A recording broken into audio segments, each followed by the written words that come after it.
Kapasalamat. Although galing ako sa bahay ang mamo, kahit silang po bigyan ng konting panalangin ng ina. At nandito po ang aking kapatid at mga gwapo rin, si Elio, kay nangatan ng wife.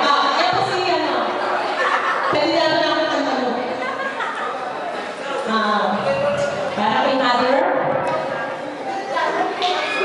Mag-prayer muna bago mag-start ang aming program kasi meron mo kami talagang pinagdaan ng program sa magkakapatid, mga asawa, at ganoon din po ang mga apo, na pinili, ang apo sa tuhod, na isa, na anak ni Joel, meron din po program kami niya.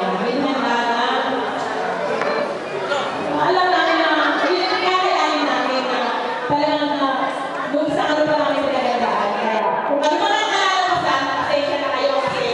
yan tugtog-tugtog lang. Kung masupunan nyo, ano po. So, bago po tayo mananalangin ng konting oras.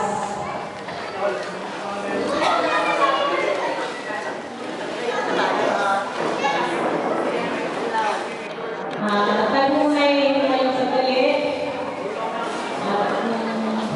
Meron na po ako konting pasasalamat sa ating Panginoon.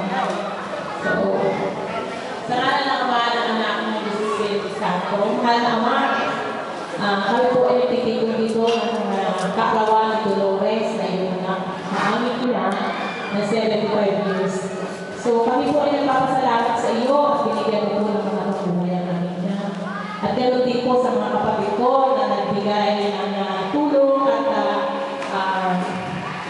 importansya dito sa aming kasiyahan ito na aming pinaghandaan. Ganoon din po, Ama, nagpapasalamat din ako sa ibigay mo mga asawa namin na nagapay namin at lalo-lalo na ang asawa na yung anak na si Dolores, si Mang Lando, na nandiyan.